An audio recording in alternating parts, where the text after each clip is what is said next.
পিছনে ফিরে তাকানোর সময় আমাদের শেষ। এখন শুধু সামনে এগিয়ে যাওয়ার পালা। পিছন নিয়ে যারা কামড়া কামড়ি করে তাদেরকে কামড়া কামড়ি করতে দিব আমরা। ওরা করো, আমরা এগিয়ে যাবো জাতিকে সামনে ইনশাআল্লাহ। তখন আমরা কোথায় থাকবো? তোমরা ককপিটে, আমরা থাকবো প্যাসেঞ্জার সিটে ইনশাআল্লাহ। এই দেশ সেইভাবেই এগিয়ে যাবে।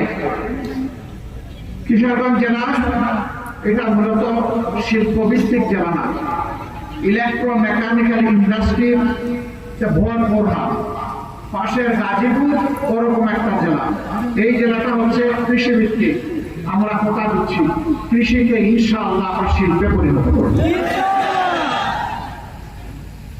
বলবেন এত টাকা কোথায় হবে? ওই যে আমাদের দেশ থেকে 28 লক্ষ কোটি টাকা চুরি করে বিদেশে পালিয়ে গেছে, ওদের পেটের ভিতরে হাত ঢুকে সেই টাকা বের করে আনবো ইনশাআল্লাহ।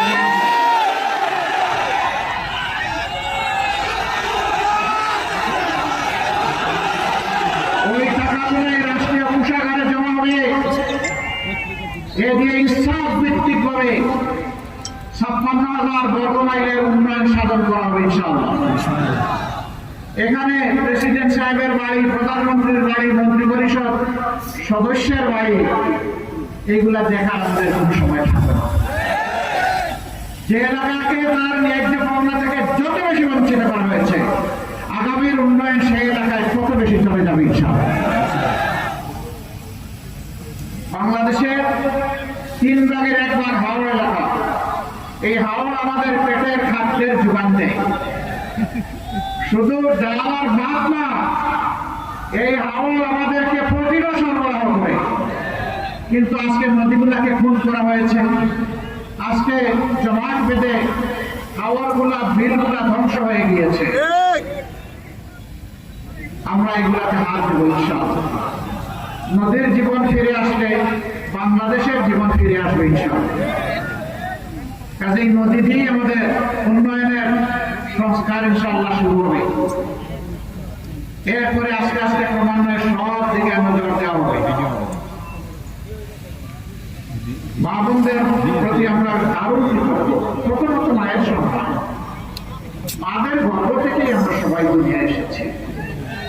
মায়ের বুকের দুধ খেয়ে বড় হয়েছি, মায়ের বুকের বিছানায় লালিত পালিত হয়েছি, মায়ের স্নেহ যত্ন আদরে ভালোবাসায় লেখাপড়া করেছি।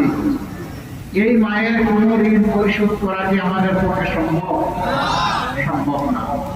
কিন্তু আমাদেরকে কৃতজ্ঞ চিত্তে পরিশোধ করার চেষ্টা করতে হবে ইনশাআল্লাহ। জুলাই আন্দোলনেও জুলাই 15 তারিখ যখন ঢাকা বিশ্ববিদ্যালয়ে আমাদের কলেজের টুকরা মেয়েদের গায়ে উচ্ছৃঙ্খল সন্ত্রাসীরা হাত দিয়েছিল, সেই দিনই বাংলাদেশে আগুন জ্বলে উঠেছিল। মানুষ সব কিছু সহ্য করতে পারে, কিন্তু তার মান অপমান সহ্য করতে পারে না। সমানভাবে তরুণদের সাথে তরুণীরা, যুবকদের সাথে যুবকেরা, ভাইয়ের সাথে বোনেরা, বাবার সাথে মায়েরা চব্বিশে যুদ্ধ করেছে। আমরা মাদেরকে কথা দিচ্ছি ইনশাআল্লাহ, আপনাদেরকে সমাজের সবচেয়ে সম্মানিত অংশ হিসাবে আমরা মাথায় তুলব ইনশাআল্লাহ।